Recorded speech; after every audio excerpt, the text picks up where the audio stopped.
This is Dr. David deSilva in his teaching on the cultural world of the New Testament.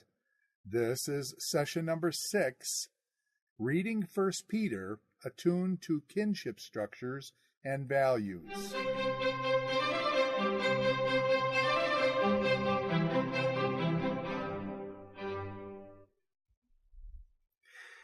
In this session, we'll look closely at 1 Peter, using what we've learned in regard to kinship, the formation of kinship groups and the ethos of kinship groups, as well as the rules that govern natural households in our previous lecture, to see in what ways this might illumine the rhetorical strategy, the pastoral strategy of 1 Peter, as the author addresses the situation of those hearers.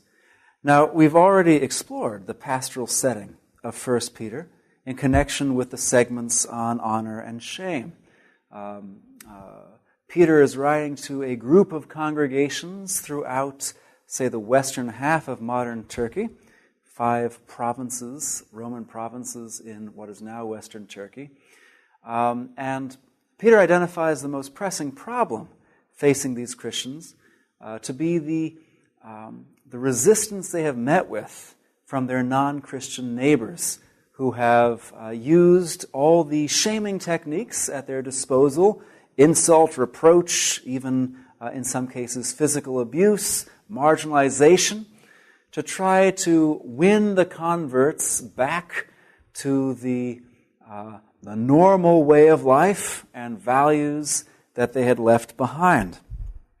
Now, what we'll find is that kinship language, alongside considerations of honor and shame, also plays a significant role in the author's response to the addressee's plight.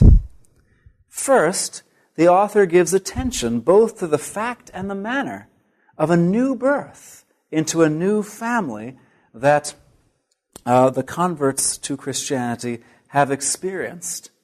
He will also point out the distance that this new birth into a new family imposes between the believers, the converts, and the natural kinship groups that, conceptually at least, they've left behind. So even from the very beginning of his letter, we read, "Blessed be the God and Father of our Lord Jesus Christ.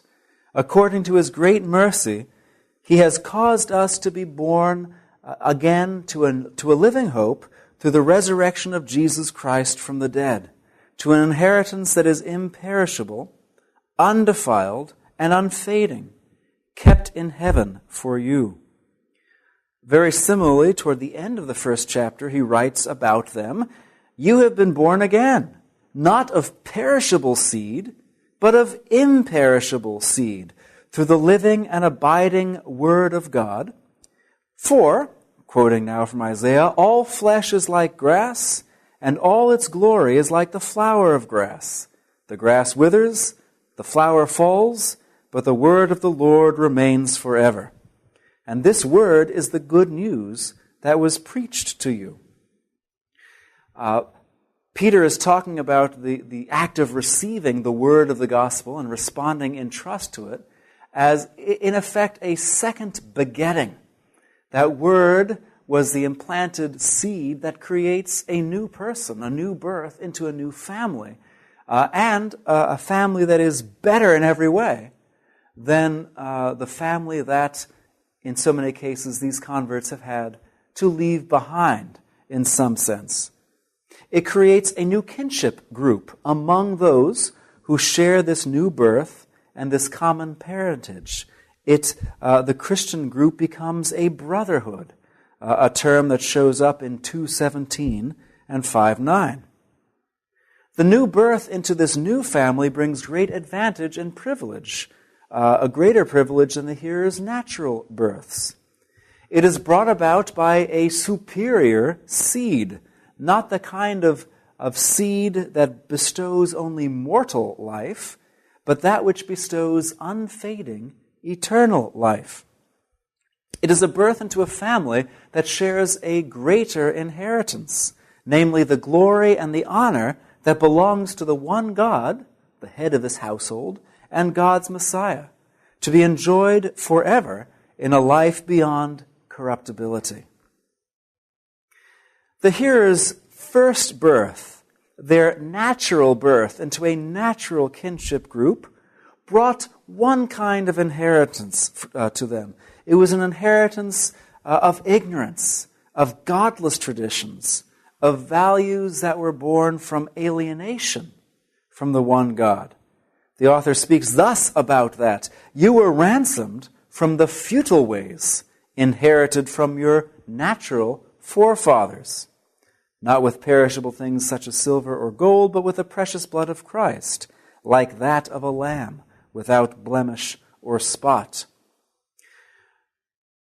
The new birth into the new household of God, by contrast, provides these harassed Christians not only with a better inheritance to which to look forward to, but also with a strong affirmation of their honor as a result of hearing and responding to the word that was preached to them.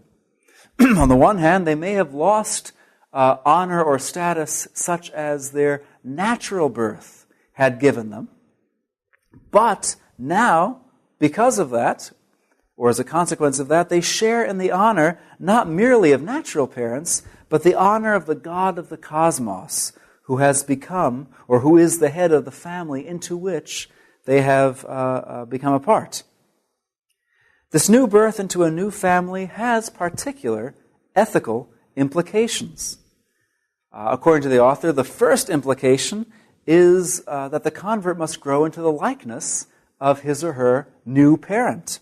We read in 1 Peter 1, 14-16, "As obedient children, do not be conformed to the passions of your former ignorance, but as he who called you is holy, you also be holy in all your conduct, since it is written, 'You shall be holy, for I am holy.'" A key text from Leviticus, "Be holy as I am holy," is here combined with the image of children allowing their parent to shape and mold them into the likeness of the parent's character. Knowing the character of our Father should further urge us on in this process. The author writes in the very next verse, "If you call on him as Father, the one who judges impartially according to each one's deeds, conduct yourselves with fear throughout the time of your exile." A second ethical implication, alongside growing to the likeness of the character of our new Father, concerns the believer's relationships one with another. The believers, the author writes, have purified their hearts for the purpose of expressing a sincere brotherly love. The Greek word there is Philadelphia, the very same term that Plutarch uses in his treatise on brotherly love. What kind of love should characterize siblings? And the author urges them to exhibit love of the sisters and brothers, to be Philadelphoi people, to be people who exhibit the love of siblings among each other. We can recognize several facets of the larger cultural ethic guiding sibling relationships, the ethic of Philadelphia, in this author's description of interactions within the Christian community. And here I'll just take us through several slides of scripture readings. For example, in 122, the author writes, "Love one another earnestly from a pure heart." And then in 2:17, "Love the brotherhood." In 4:8, he looks to that facet of the ethos where love overcomes injuries, which is to mark kinship relationships. Above all, keep loving one another earnestly, since love covers a multitude of sins. Between non-kin members, affronts, insults should provoke retaliation. But among kin, insults, injuries should be met with forbearance, with love that covers over and sets aside, rather than responds to and multiplies interpersonal affronts. He urges them, put away all malice and all deceit and all play-acting, hypocrisy, and envy and all slander.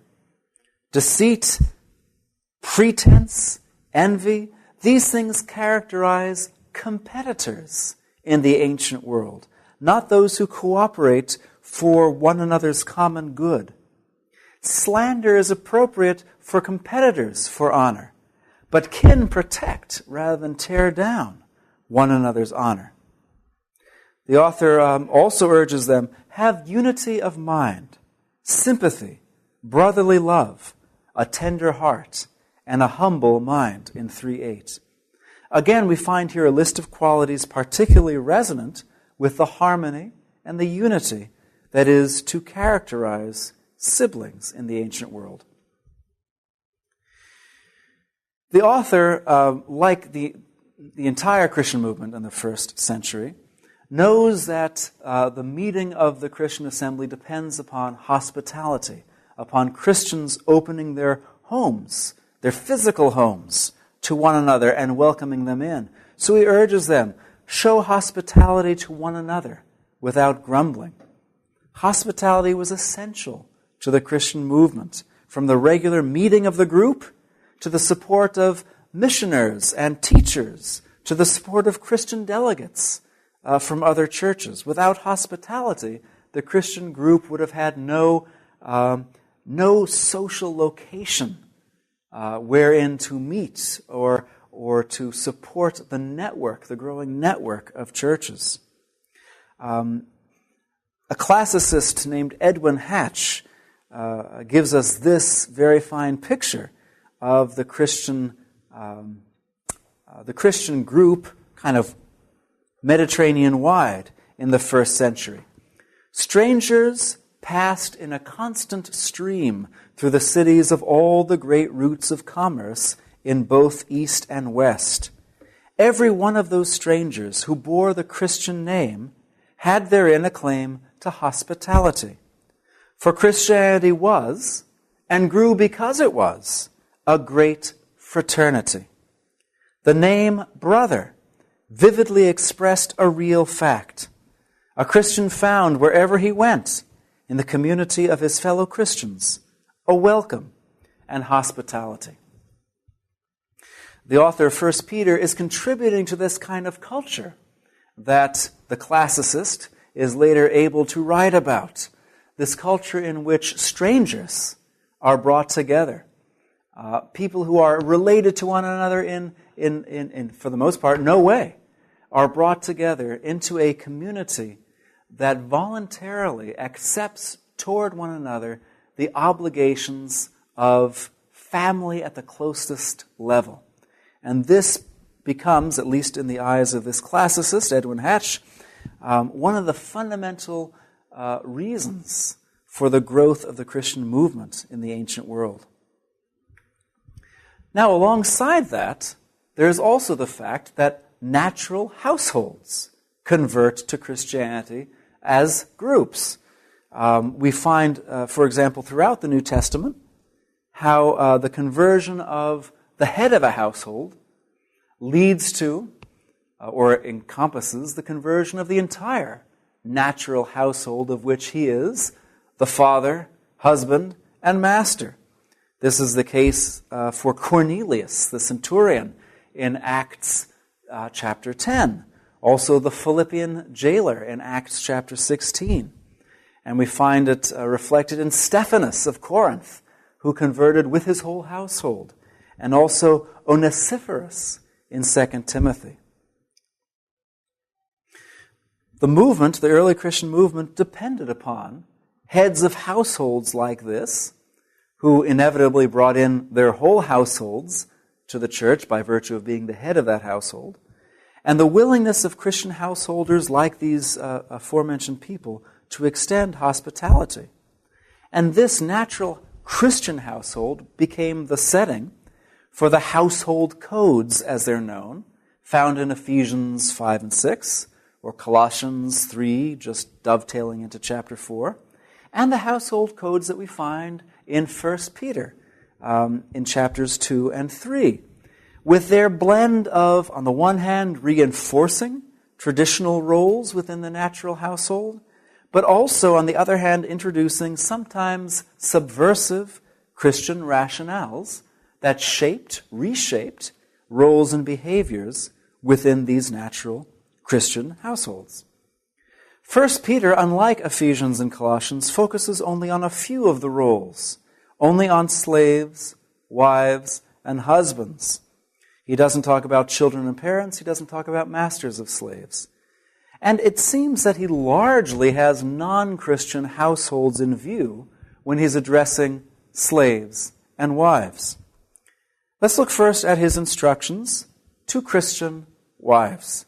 In chapter 3, verses 1 through 6, we read, "Wives, be subject to your own husbands, so that even if some do not obey the word, they may be won without a word by the conduct of their wives, when they see your respectful and pure conduct.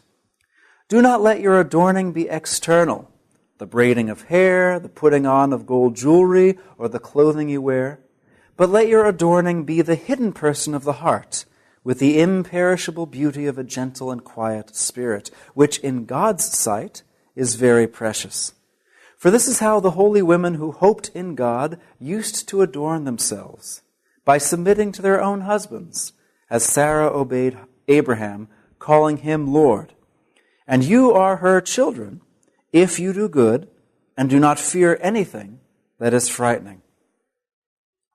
In this text, we see some of the aspects of the classical and the Jewish ideal of the wife. We see the ideal of submissiveness. Be subject to your own husbands in 3:1. Let your adorning be the hidden person of the heart, with the imperishable beauty of a gentle and quiet spirit. Submissiveness, silence in 3:4. And also the example of Sarah as a representative of the holy women who hoped in God, adorning themselves by submitting to their own husbands, even as Sarah called Abraham Lord in 3:5 and 6. We often see, even more directly, the facet of silence within that ideal. As the author says, "Do this so that even if some do not obey the word, they may be won without a word by the conduct of their wives." The author appears here to be urging Christian wives of non-Christian husbands to live out the non-Christian husband's ideal of the good wife as a means of evangelism, and at the very least, as a means of winning respect for the Christian confession and way of life. And then in 3:6, kind of moving in a new direction, he writes, "And you are her children, you are Sarah's children, if you do good, and do not fear anything that is frightening." That is perhaps not the best translation of this, perhaps, "and do not fear any intimidation" might be a better translation.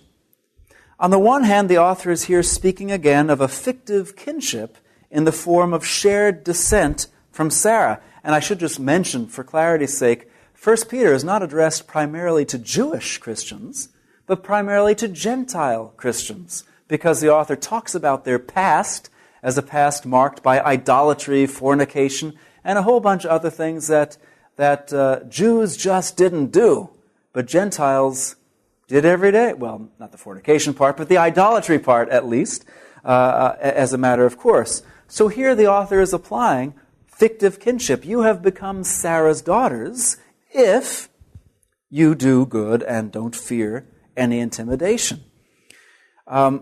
We might also recall how a different author, Paul, gave a great deal of attention to demonstrating how Christians, both Gentile Christians and Jewish Christians, are connected to the lineage and thus to the promises of Abraham and Sarah in Galatians and Romans.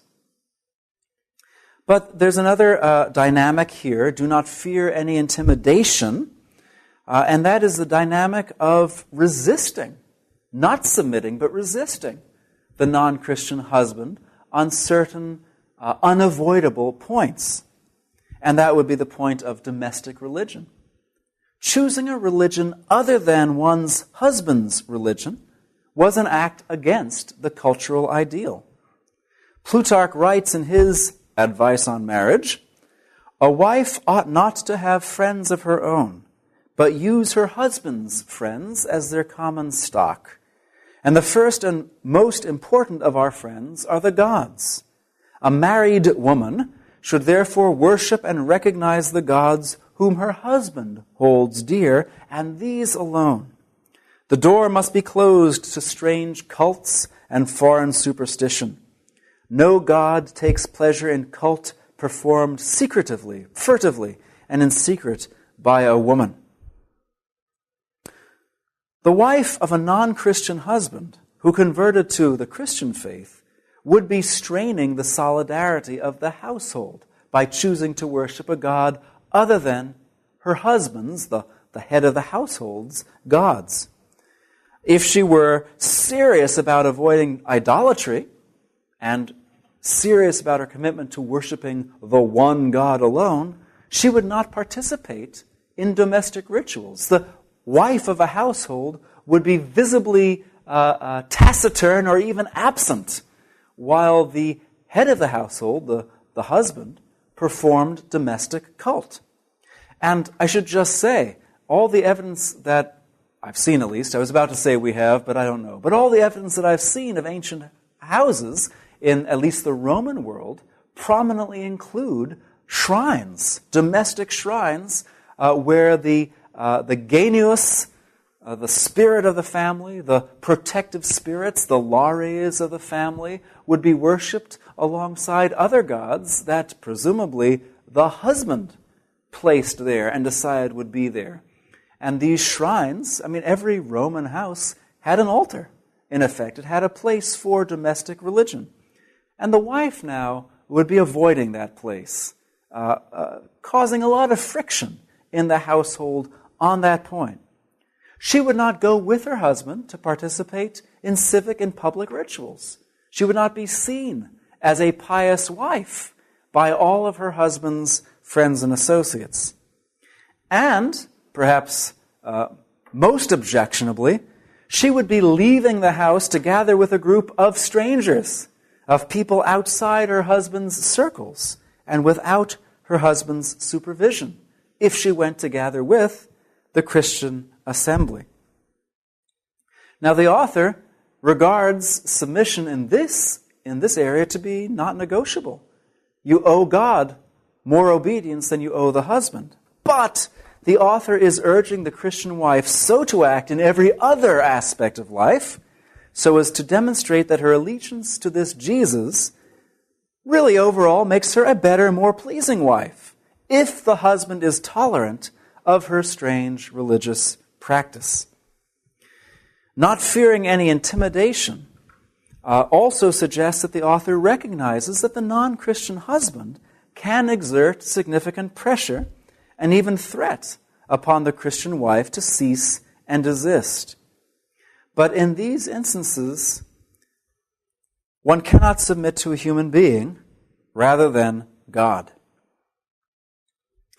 Now, right after this, the author turns to address words to Christian husbands, and obviously only to Christian husbands, because non-Christian husbands wouldn't listen to Peter, and what he says wouldn't apply. Now, as I mentioned more briefly in an earlier lecture, there is a problem of translating 3:7 accurately. In the ESV and the NIV, we find this translation: "Likewise, husbands, live with your wives in an understanding way, showing honor to the woman as the weaker vessel, since they are heirs with you of the grace of life, so that your prayers may not be hindered."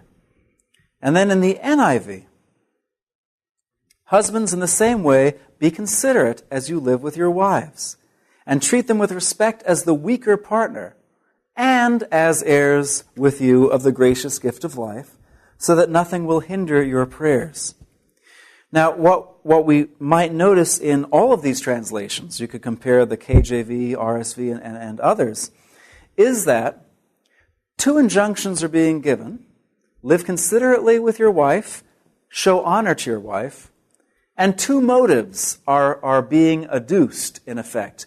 Because your wife is the weaker vessel, and because your wife is a fellow heir of the gift of life, the life that God gives. All of these translations present command number 1, then they present command number 2, and suggest that both motivations relate to command number 2. But this is, to my eyes, rather obviously counter to the structure of the Greek itself, where rather we have husbands being addressed, told to do action number 1 on the basis of motivation number 1, and to do action number 2 on the basis of motivation number 2. So really, as I read the Greek, it is, husbands also, live together considerately with your wives as with the more fragile feminine vessel, and show them honor as fellow heirs with you of the gift of life, so that your prayers may not be hindered. My point here is that showing honor to the Christian wife is not presented by the author as a magnanimous gesture on the part of the Christian husband toward the weaker vessel. Rather, such respect is her due by virtue of what God has made her along with the husband, namely, fellow heirs of God's gift of eternal life. Now, while classical ethicists would have recognized and agreed with the first instruction and its motivation, husbands, be considerate because your wife is physically weaker and more vulnerable than you are. While classical ethicists would have agreed with that, the second instruction and its motivation constitute a distinctively Christian turn on the husband-wife relationship.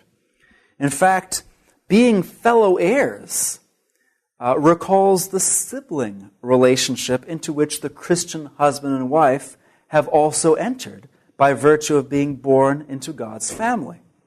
So in a way, the inevitably hierarchical relationship of husband and wife in the ancient world is being challenged, reshaped somewhat by the more egalitarian relationship of siblings in the ancient world, fellow children of the same parents. And this is the author's final word on Christian marriage. I'm not saying this solves any debates easily, but I am saying that the author doesn't just mimic classical or Jewish codes and values about marriage. He notices that by virtue of having become Christians together, the dynamics of marriage have something new interjected into them. And this will work to leaven and change that relationship in some way. Now we turn to 1 Peter's instructions to slaves, which we find in chapter 2, verses 18 through 21. He writes, "Servants, be subject to your masters with all respect, not only to the good and gentle, but also to the unjust. For this is a gracious thing, when, mindful of God, one endures sorrows while suffering unjustly. For what credit is it if, when you sin and are beaten for it, you endure?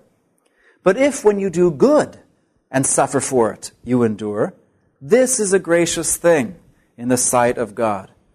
For to this you have been called, because Christ also suffered for you, leaving you an example, so that you might follow in his steps." Now, in this passage, the author uses the word oiketai, household servants. He's assuming domestic slaves, such as are typically found in urban environments, and this is appropriate to the way the early church spread. He also is writing here essentially assuming that he's addressing slaves in non-Christian homes, since there are no reciprocal instructions given to masters. And since the author does not seem to feel he has any leverage on the masters to address them to be good instead of crooked and perverse masters.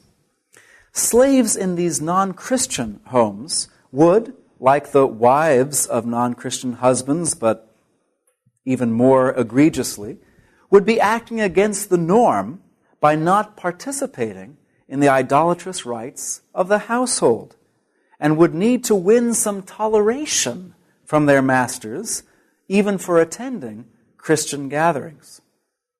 The author urges slaves then to continue to be submissive and obedient in all matters in which they can with a good conscience, in part to give assurance that the Christian movement is not subversive of the backbone of the Roman imperial economy, i.e. slavery, but also in part to gain the necessary favor from their masters to participate in the Christian movement. Even in this venture, however, the author ascribes a great deal of authority to the slaves' consciences in 2:19. They are to determine, on the basis of their Christian discipleship, what it means to sin and what it means to do good. When am I being punished justly?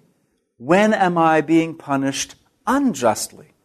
The author is giving the slave the moral determination to decide when he or she is acting in line with God's values and not, and therefore whether the master is acting in line with God's values or not. Moreover, when the author affirms that these Christian slaves should accept punishment for doing what is good, he is actually affirming a measure of insubordination. Most likely he has in mind their abstinence from idolatry in the household and anything else where their loyalty to God must lead them to disobey their masters. He expresses the expectation that they will continue to obey God rather than their masters, and therefore continue to be punished for doing what is good. But this assumes a measure of ongoing insubordination, as the final allegiance must be given to God. These slaves' masters, in turn, are now judged in part by how they treat their slaves.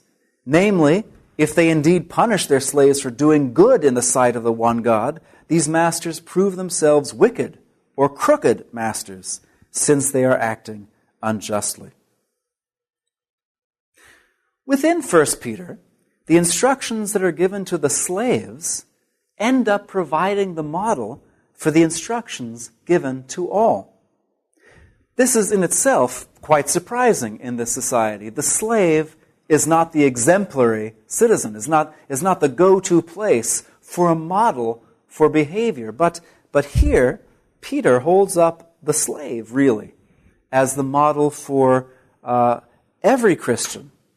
And so we find not only the slave, but all Christians being urged to accept undeserved suffering in the awareness of having God's approval, while taking care not to provoke deserved suffering on the part of slaves from their masters, on the part of every Christian from the outside world.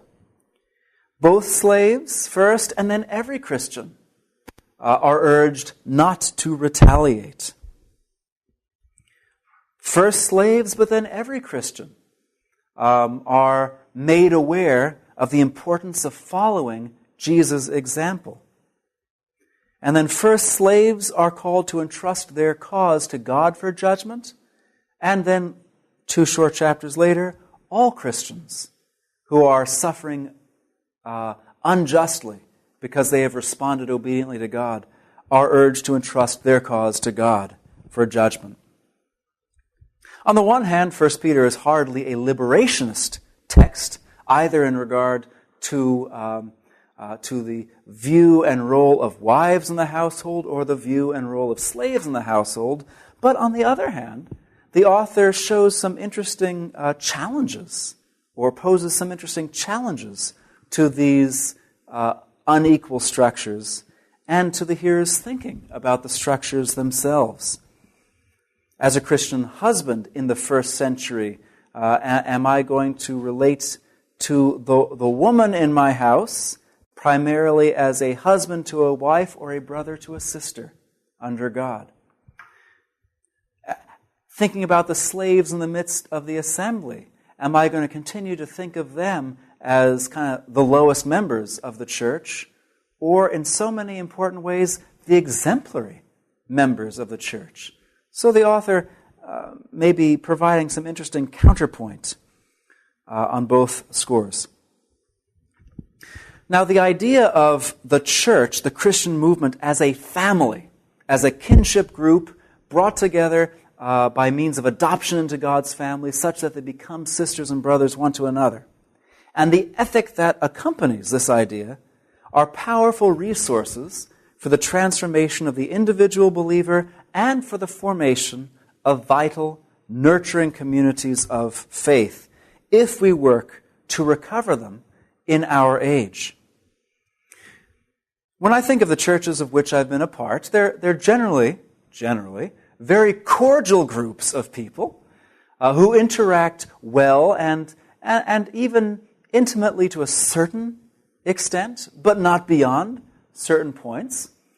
But I could only describe one of the 7 churches of which I've been a meaningful part of my life, really as a family, as a group that went out of its way to live out this ideal of kinship based on being related by the blood of Christ as opposed to being related by any other blood.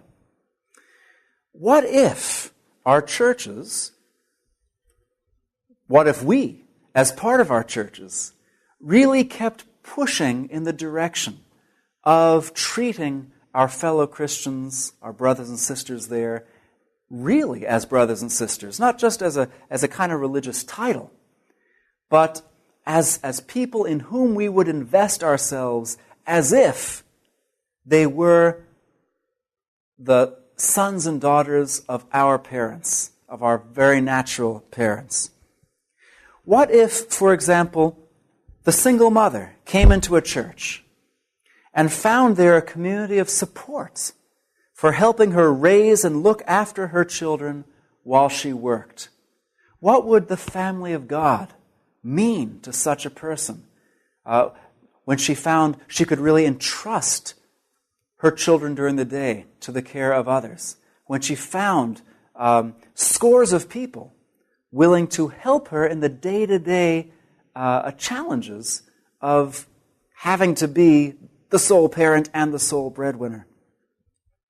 What if those 2 feuding church members, and you all know exactly who I mean, what if those 2 feuding church members in our congregation found us coming alongside them the same way that inevitably, I think, it's been my experience, inevitably we come around members of our natural family that have been bickering for too long? You know, I've done this, we've all done this, it's been done to me, where our natural families, some members of our natural families will in effect sit us down and say, now, this cannot continue. We are going to iron out these issues so that we can be a well-functioning family again and put this disunity aside.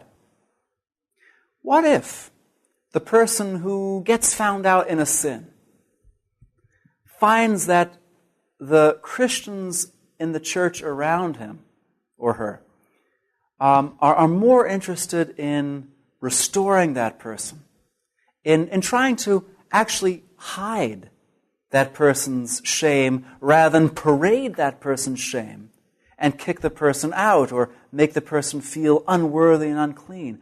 What if we treated that person the way we would treat, I hope, the member of our natural kinship group who got into trouble, who messed up, with the same fervor for restoring and helping and raising up? What kind of powerful culture, what kind of winsome, attractive culture would the Christian church become? And what if we thought about the church in these terms beyond even our local congregation, beyond even our denomination, beyond even our national borders?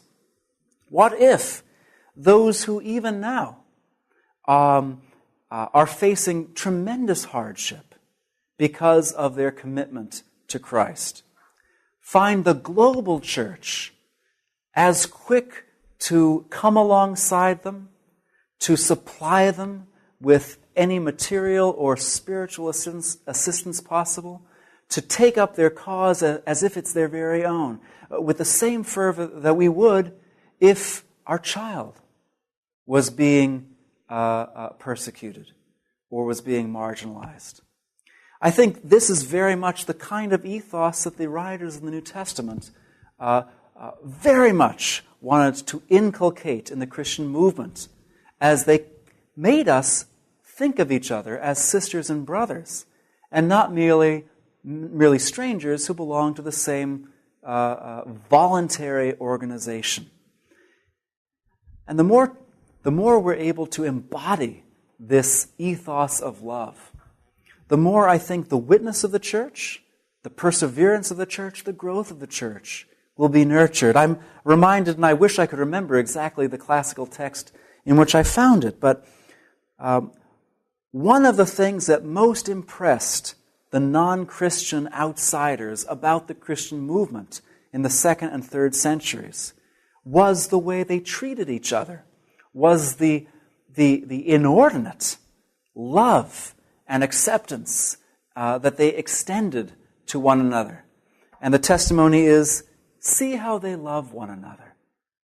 That could be said of the church in every place again, if we were to embrace our kinship, won at the cost of Jesus dying for us to make us family of God.